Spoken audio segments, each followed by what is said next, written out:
Hemos en Cátedra Libre iniciado una discusión, una aproximación sobre el tema de la democracia social, del estado de bienestar, y revisábamos en el programa anterior las opciones históricas que se han dado en Europa, las formas como esto se da de alguna manera también en los propios Estados Unidos, en fin, alternativas que están en la coyuntura presente y que forman parte de la agenda de estos países avanzados.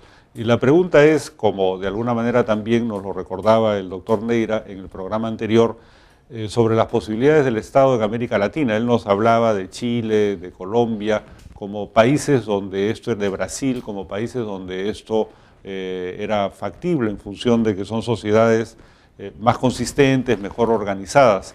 Pero la pregunta quizás la podríamos dividir en dos partes. Uno, ¿hemos tenido políticas sociales importantes en el país después de la Segunda Guerra Mundial, digamos de los años 50, en educación, en salud, ¿no? Y la pregunta más actual es la posibilidad de que esto pueda ser consistente en la coyuntura actual por la cual atraviesa nuestro país, de un importante crecimiento en los últimos 10 o 15 años.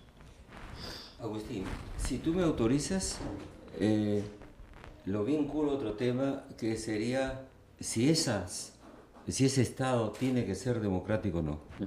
Claro. Y arriesgar, sin vanidad alguna, mi propia experiencia.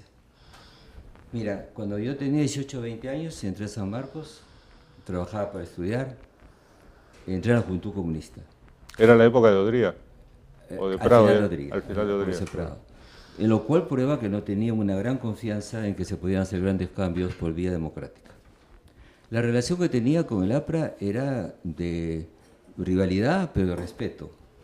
Y tenía dudas que el aprismo y Aya La Torre pudieran llegar al poder en primer lugar, y segundo, democráticamente, y segundo, que les permitieran hacer cambios. Estaba convencido de eso. En Caretas, en el último Caretas, no caer en el juego, hay un recordatorio de la muerte de Kennedy. Yo escribí un artículo, no digo el diario, pero sí el diario Expreso, que era un diario progresista que apoyaba a Belaúnde. En ese momento, terminados mis estudios, yo tenía la esperanza y la ilusión que tanto Belaúnde, que había ganado las elecciones a Aya, o que Aya fuera el presidente después de Belaúnde, no ocurrió así.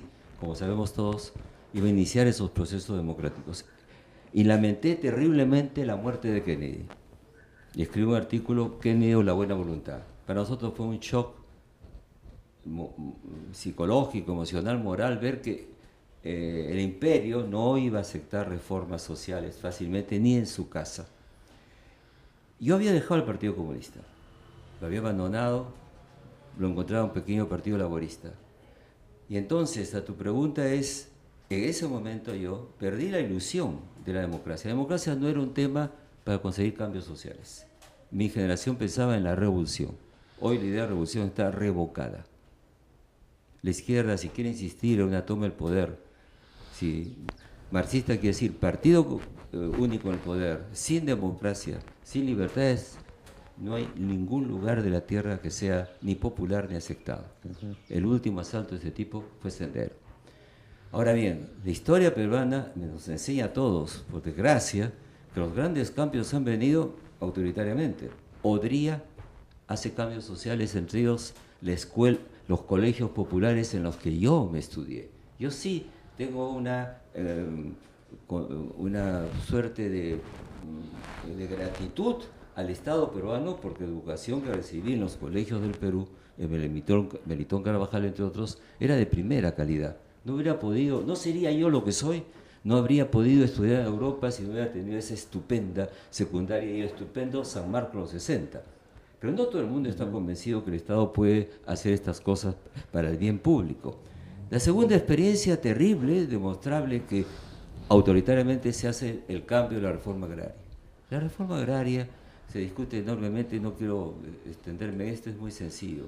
Yo le aplicaría para explicar la segunda ley de la termodinámica de Newton. Un cuerpo se mueve en el espacio de manera continua y permanente hasta que otro cuerpo le presente un efecto. Si el poder que hacía había haciendas y millones de peruanos llamados indios trabajaran gratis, no se hubiera interrumpido, hubiera continuado por los siglos de los siglos.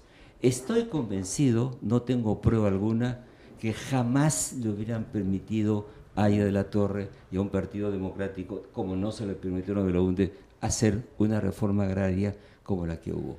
Fue el peso de otra fuerza tremenda, las Fuerzas Armadas, lo que obligó a que desapareciera ese sistema.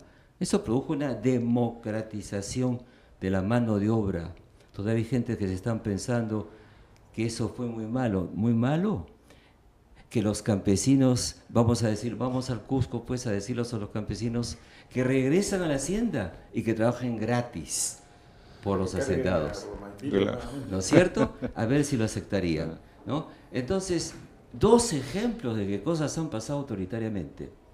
Y entonces en la sociedad peruana, Agustín, en este momento hay dos sociedades. Hay una sociedad de las clases medias antiguas, de los sectores obreros, profundamente democráticos, de los intelectuales, de las capas educadas, que sabe que necesitamos la democracia para hacer cambios sociales. Pero hay una enorme masa popular que ha llegado al mercado, que ha apoyado el fujimorismo, que era autoritario, y que no está tan convencido que sea necesaria la democracia para continuar. Y eso no, por eso es que no somos Chile, por eso es que no somos Brasil. Y sin embargo hay ejemplos concretos, y en Brasil, de que se puede hacer cambios enormes, el ejemplo Lula, con democracia. Entonces esa es mi preocupación, porque vamos cambiando de opinión según los cambios. Hoy me doy cuenta que en efecto no hay otra salida que democracia que nos permite simplemente el conflicto, la discusión, el debate y la propia lucha de clases. Yo diría que hay dos tipos de marxistas, les propongo esto, doctor. Los marxistas que creen que Marx les dice que hay que tomar el poder para hacer el socialismo, Marx nunca dijo eso, ni construyó una idea del Estado. Y los verdaderos marxistas que de repente son los chinos que creen en otra cosa, no en el partido solamente, sino en las relaciones sociales. ¿Qué están haciendo los chinos? Son marxistas modernos e inteligentes. Están dejando que fluya, para decirlo en los términos canónicos, que las relaciones, los modos de producción desarrollen nuevas relaciones sociales. Y entonces está fluyendo la economía. Marx dijo, y me pongo las porras académicas para eso, en el manifiesto textual, el comunismo es el movimiento social de la economía de una sociedad. Y la toma de conciencia. No dijo que era un Estado. No hubo una línea de cómo iba a ser el Estado socialista. Todo eso lo pusieron sus herederos, y entre sus herederos los autoritarios como Lenin y los democráticos de las sociales democracias de Europa, que montaron la democracia conflictiva, pero no hay otra. Y entonces aquí vemos que hay dos interpretaciones varias, y yo no creo que tengamos que salir del sistema de libertades, de discusiones de libertad, para ir mejorando la sociedad. Usted tiene toda la razón, vienen cambios gigantescos en el mundo, tecnológicos, científicos, sobre incluso la manera de producir. Se necesita por eso discusión, libertad, enfrentamientos, debates, y eso es democrático, pues. Ahora, creo que esta reflexión es muy interesante y ahonda en la necesidad de explicarnos sobre las posibilidades de tener un estado de bienestar en el país. Es decir, ¿qué nos faltaría? En una reflexión anterior, doctor Guerrero, usted señalaba este tema de los impuestos, de los ingresos, porque obviamente una política pública, una política social requiere tener un soporte económico, y nosotros no tenemos un promedio siquiera significativo que permita garantizar ello. Pero ¿por dónde encontraría la explicación de que eso sea así? Porque en los últimos años se viene generando riqueza de manera interesante, hay un crecimiento importante, pero este crecimiento, sin embargo, que ha reducido casi a la mitad la pobreza de principios de este siglo, no redunda en una adhesión, en una identificación de la población, que por el contrario se siente muy mortificada, más bien le genera expectativas que no logran ser satisfechas.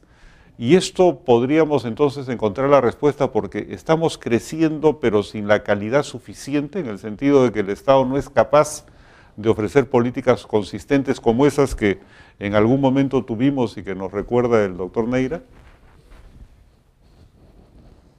En los años recientes hemos tenido un crecimiento importante en el país, pero es un crecimiento del tipo como crece la masa leudada, ¿no? O sea, ha crecido todo, pero con la misma estructura. Obviamente, si mejoran los precios internacionales, exportamos más, crecemos más y los impuestos son mayores. Pero aquí viene la crítica de los europeos y norteamericanos siempre a nuestros países. Ojo, su presión tributaria es muy baja. Y no solamente es muy baja, eso no le va a permitir financiar gasto social, pero no solamente es muy baja. Usted tiene demasiado peso en los impuestos indirectos versus los impuestos directos. En nuestro caso, tal como le decía el doctor Neira, como en Europa, a él le cortan pues directamente de sus ingresos 40%. ¿A quién le sacan 40% acá? O sea, el impuesto a la renta es el de menor peso en la estructura impositiva peruana. El mayor peso está en el impuesto a la gasolina, en los impuestos indirectos, en el IGB. Eso, a ello me refiero cuando le digo que la estructura no ha cambiado. Y yo pienso que cuando hablan de cambios revolucionarios, ya no se está hablando de la toma del poder por la violencia. Lástima que recientemente hayamos tenido una derivación marxista del tipo de Sendero Luminoso que le ha producido un tremendo desgaste a las ideas socialistas racionales que se pueden montar a partir del pensamiento de Marx. Así es. Pero temo que el espacio para eso en el Perú sea muy escaso y muy poco. Le reitero, esa estructura no ha cambiado. Cambio revolucionario será, por ejemplo, cambiar eso. Hacer luego una política de inclusión social, pero que sea bien entendida, ¿no? O sea, yo soy de los que piensan que se hizo algo de política de bienestar, sea porque tuvo iniciativa, por ejemplo, Odría o Prado, después del 50, o porque había una presión extraordinaria de los movimientos populares como el APRA, como Acción Popular, que estaban haciendo, para hacer política social. Esas grandes unidades escolares, el Bentín, el Melitón Carvajal, el Bartolomé Herrera, la gran unidad escolar José de San Martín que yo estudié en Pisco, son construcciones de la época de Odría, y allí hemos estudiado, bueno, usted es más joven, pero allí hemos estudiado mucha gente del país, una buena secundaria. Claro. Y otra política social que se hizo fue, ahí tiene usted la unidad vecinal de Matute, la unidad vecinal de Mirones, ahí donde vivía Machín. Y algunos hospitales, ¿no? Claro. Varios hospitales. De Bagliati, Todas esas cosas se hicieron en la época de Odría y son política social. Puede que los haya hecho por empuje popular, puede ser que los haya hecho por iniciativa. Pirateado de los partidos que perseguía. Puede ser, pero se hicieron, ¿no? Y ese liberalismo de Odría, que es continuado posteriormente por Prado y en la última parte con la compañía de Beltrán, estamos en una época en la que ese liberalismo hace o promulga la 13270, la ley de promoción industrial, que es estrictamente una ley de sustitución de importaciones, era la época. Y eso puede que no sea pues política social, es el tema de la mesa, pero es política económica diferente del liberalismo, por lo menos el actual. ¿No? Ahora, hay una pregunta entonces que salta inmediatamente, que es el problema de los impuestos. Obviamente es un tema social, pero sin embargo nosotros conocemos, lo constatamos casi permanentemente, que los ideólogos o los economistas más importantes vinculados a los grupos económicos dominantes más bien hablan de que en el Perú hay sobrecostos, de que hay un excesivo peso de los impuestos, es decir, exactamente al revés de lo que aquí con datos en la mano estamos analizando. Ellos quisieran que haya menos impuestos inclusive, lo que nos lleva entonces a la pregunta: ¿qué hacemos con nuestros empresarios? O como se decía en los años 50 o 60, ¿tenemos o no tenemos una burguesía nacional? Bueno, tenemos por primera vez una burguesía. O sea, eso es un progreso. O sea, una burguesía no es un concepto despectivo, ¿eh? Es no, claro, gentes que trabajan, producen, van a trabajar. Claro. Antes no hacían eso. La oligarquía tenía sus tierras y mandaban administradores. Si uno quiere tener una imagen de lo que era esa oligarquía, de manera de vivir, mejor que ningún sociólogo, y yo soy sociólogo, pero hay que reconocer el libro de Alfredo Bryce, ¿no? Un mundo para claro, Julius, porque don Juan Lucas trabaja de 8:30 a 11 y luego va a jugar golf, ¿no? Entonces era la clase dominante. Hoy día la gente que tiene bancos va a chambear, ¿no? Y se queda ahí. Eso es burguesía. Es novedad, es sorpresa, qué bien. Llegó un poco más tarde que la chilena y que otras burguesías de otros países. Es un progreso. Ahora bien, vamos al centro del problema. ¿Cuál es el problema? La cuestión fundamental. Ya no es los hábitos democráticos. Dentro de pocas horas vamos a ir a votar. ¿No? Ya no es el convencernos que el mercado existe y que es la economía. No hay otra economía al lado. Lo que pasa es otra cosa. Lo que equivaldría al problema de la cuestión del indio, la cuestión de la tierra, ¿no? Que fue planteada por Mariate, el tema de reforma agraria, incluso Pedro Beltrán, que usted debía hacer bien en citar, que es un hombre muy inteligente, que no logró convencer ni a la Sociedad Nacional Agraria a hacer una reforma agraria, que no estaba mal la que él pensaba por impuestos, pero nadie quería mover ese fondo inamovible de la vida peruana. Era un estilo de vida también, tener tierras. Mis parientes amanés tenían tierras, ¿eh? O sea que algo conozco por ese lado. Ahora bien, ¿cuál es el tema? La gran división social, como en Chile, solo que acá peor, porque no ha habido protesta, es la educación, es el campo. Porque ahí está, tener calificación y estudios es tener puesto de trabajo. Los no calificados no lo tienen. Incluso cuando salen del Perú, afuera hacen trabajos de esos que nadie quiere tener. Pobres nuestros 3 millones de paisanos. Hemos descuidado la educación. Y es el gran clivaje, son franceses, la gran ruptura. En Chile ha habido movimientos sociales terribles, porque Chile es un país avanzado con una separación de clases feroz. ¿Por qué la clase media ha votado masivamente por la señora Bachelet? Por la sencilla razón que están hartos de tener que pagar, cuando tienen 2 hijos, cupos altísimos para enviar a los hijos a buenas universidades privadas. Están hipotecados. ¿Por qué? Porque la clase alta no quiere que esa barrera social se rompa. No hay sector informal. O sea que en Chile, si no tienes tu cartón y no buenos estudios, no te permiten trabajar en nada. Aquí se está abriendo, ya hay una brecha gigantesca entre los que estudiaron en colegios privados, que muchos son muy buenos, y colegios del Estado degradados, entre universidades que son buenas y otras que no lo son.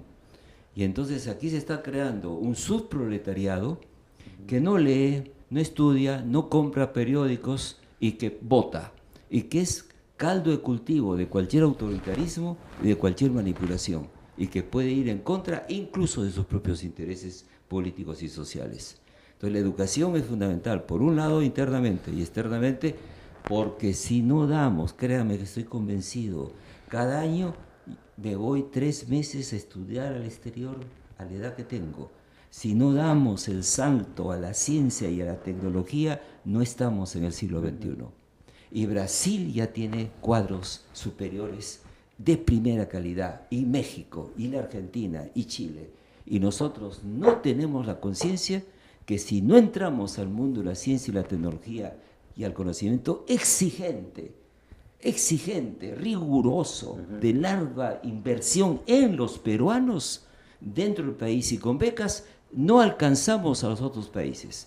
¿Por qué hay países emergentes, mis queridos amigos? Todos han incluido el saber de Occidente para ser los competidores de Occidente. Ese es el fundamental, eso es la primera agenda. Y eso no se hace sin lo privado y sin el Estado, y sin la conciencia de la sociedad. No vamos a salir adelante solamente con buenos cocineros, o que tengamos la mejor comida del mundo, sino con científicos. por favor, ¿por qué los descendientes de los incas no pueden ser grandes especialistas en genética, en química, en física, tener sabios peruanos? Si inventamos tantas cosas en el pasado. Ese es el tema. Claro, es un tema fundamental, efectivamente. ¿Qué opina usted, doctor Guerrero, en relación a esto que acaba de comentar el doctor Neira? Hay dos temas a los que me gustaría referirme.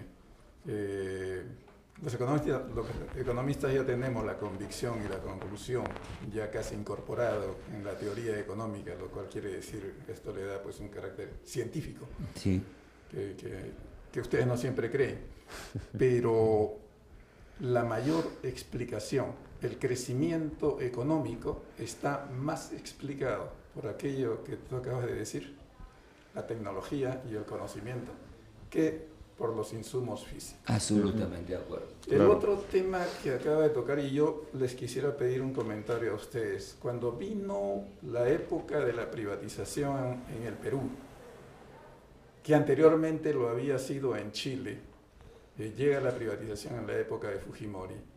Cuando esta se hace en Chile, ahí me da la impresión un privilegio en las ventas de las empresas públicas, una preferencia por la burguesía nacional, por venderle a los inversionistas nacionales chilenos. En el Perú, esto sí lo vi y esto sí lo puedo afirmar, la preferencia fue para los extranjeros. No se dio preferencia a los peruanos, ni siquiera igualdad de condiciones. Y esto tiene que haber repercutido en la conformación de aquello que se ha referido el doctor Neira como la burguesía nacional. Me dijo, escuché, ahora tenemos una burguesía, pero ¿tiene esta burguesía la misma potencialidad que la que tiene la burguesía chilena? Me gustaría escuchar ese comentario porque siempre he sido bastante crítico, nunca he escuchado una reflexión de ustedes, los sociólogos y politólogos, respecto de esta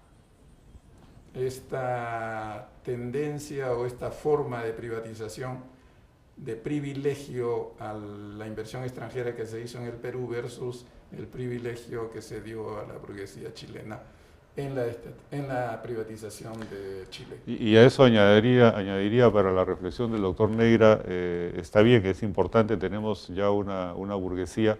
Está esta pregunta que ha hecho Milton en relación al privilegio que tuvieron durante la privatización de los 90 los extranjeros o los capitalistas extranjeros, pero también habría que añadir por qué esta propensión a una informalidad que está generando también una burguesía informal bastante rica, con muy buenos ingresos, ¿no? En la minería ilegal, en el contrabando, ¿no? En el narcotráfico. Mira, lo último, ¿por qué? Porque no han esperado, pues no tienen por qué esperar, se han puesto ellos a hacer la modernidad, ¿no? Eso es lo que dice Hernando Soto y Carlos Franco, ¿no? Mi gran amigo Carlos Franco.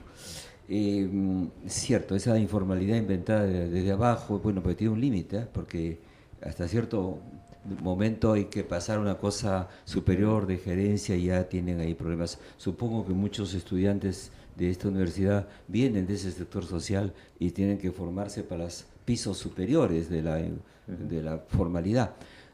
La pregunta es muy interesante. Mire usted, le cuento. Cuando dejé la Biblioteca Nacional, anticipadamente tuve unos problemas de salud, me instalé un tiempo en Santiago de Chile. Había detectado que había un fondo interesante, una de mis formaciones es la historia, de documentos en la Biblioteca Nacional, y me puse a trabajar allá.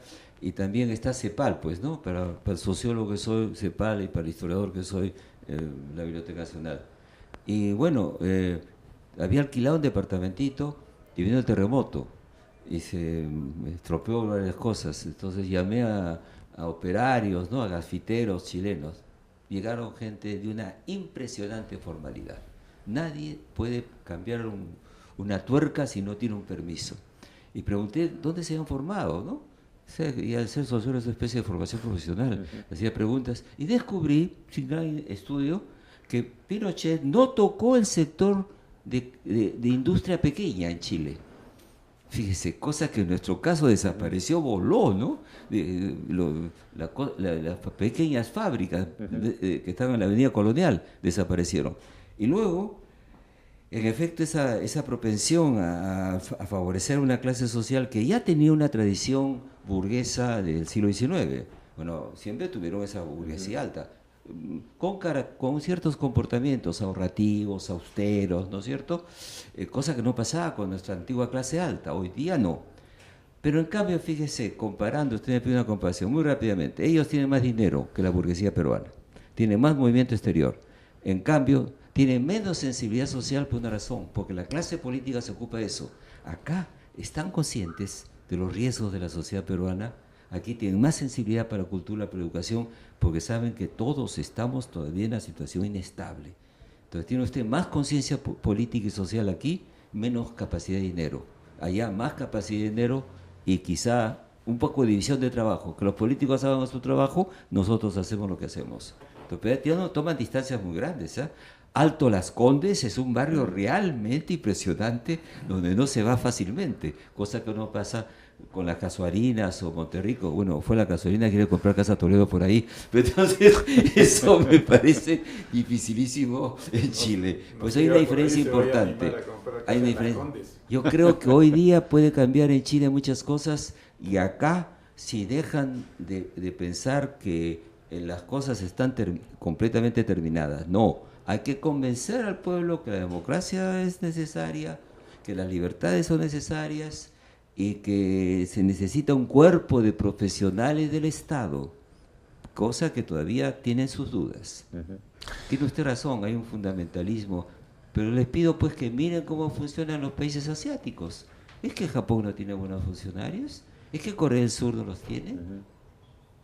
Bueno, creo que ha sido una reflexión sumamente interesante porque hemos combinado no solamente la formación académica rigurosa de nuestros dos invitados, sino experiencias de vida concretas en sistemas muy importantes de donde podemos sacar valiosas enseñanzas para nuestro país.